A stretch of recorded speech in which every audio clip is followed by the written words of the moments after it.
सांगा. अंकुश नागोराव चव्हाण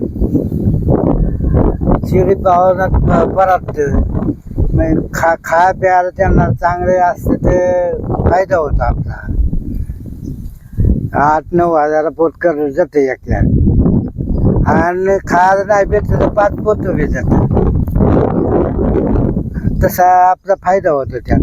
शेतीला म्हणजे 5 चांगलं जर 20 शेळ्या असल्या तर 5 एकर शेतीला ऐकत नाही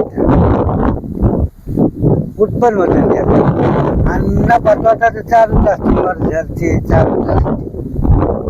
आपण समजे आपल्या मनुष्यवणीच दक्षता घ्यावा लागते. आपण पोरासोरा कशी दक्षता घेतो तशी दक्षता घ्यावा लागते. आणि आपलं जो पाणी असतं ते घास टाकतो आपण तसे बारकं गव्हात लावतो. मग त्याचा आपला फायदा होतो. समजा आपलं बांधून टाकून त्यात आपलं काम करा सुटका होती.